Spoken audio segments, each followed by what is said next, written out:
wassalatu wassalamu ala asyrofil anbiya'i wal mursalin wa ala alihi wa sahbihi ajmain, amma ba'du.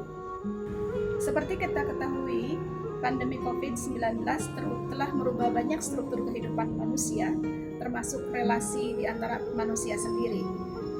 Mengutip apa yang disampaikan oleh Mas Wahyudi Anggoro Hadi, lurah dari desa Panggung Harjo, Sewon, Bantul, yang menyatakan bahwa selama pandemi, puncak relasi sosial adalah kekeluargaan.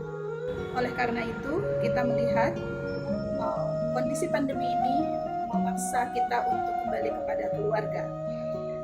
Ada beberapa tantangan dan peluang yang bisa kita lihat dalam konteks keluarga.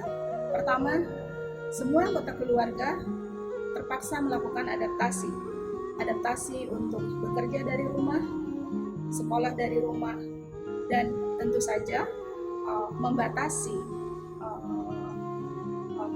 berkegiatan di luar.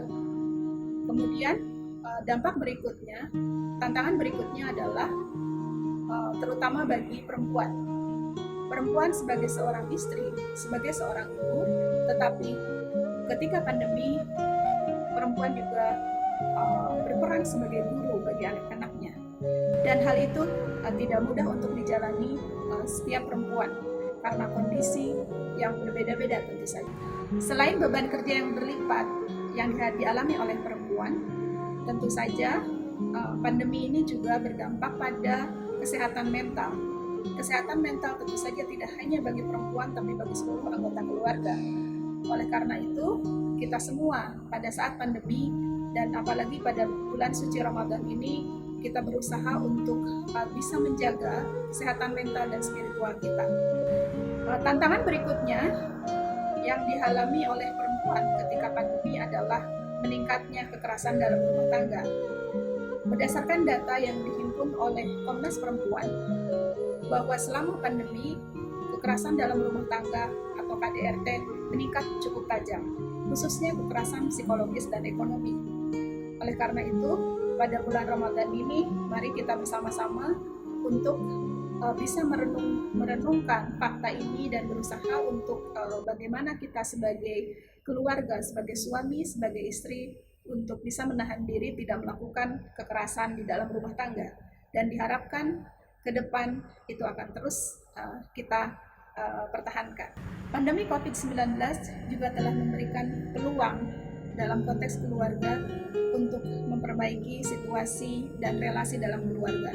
Pertama, ketika terjadi pandemi, otomatis kita semua sebagai anggota keluarga sering berkumpul di rumah. Maka itu tentu saja akan meningkatkan bonding atau ikatan emosional di antara masing-masing anggota keluarga. Pandemi COVID-19 juga akan mendorong kita untuk khususnya suami dan istri membangun kembali relasi yang lebih baik. Kalau sebelumnya relasinya antara relasi kuasa yang tidak seimbang, maka di bulan puasa ini khususnya dan ketika pandemi kita berusaha untuk membangun relasi yang lebih adil, yang mubadalah, atau kita suami istri harus saling membantu, saling mendukung, dan saling meneguhkan. Dengan adanya pandemi ini, pola pengasuhan anak juga mengalami perubahan. Diharapkan kita semua sebagai umat muslim selama bulan puasa ini juga meningkatkan pengasuhan kepada anak kita, sehingga anak-anak kita akan mempunyai karakter yang baik sesuai dengan ajaran Islam, sesuai dengan akhlakul karimah. Dengan adanya pandemi COVID-19, relasi antara orang tua dan anak juga akan semakin meningkat.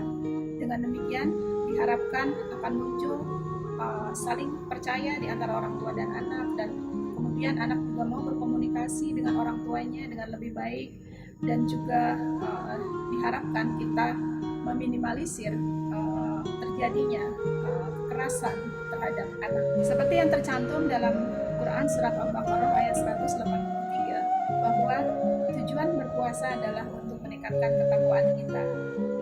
Salah satu ciri orang bertakwa adalah dia akan memaafkan kesalahan orang lain, tetapi juga akan meminta maaf jika dia melakukan kesalahan.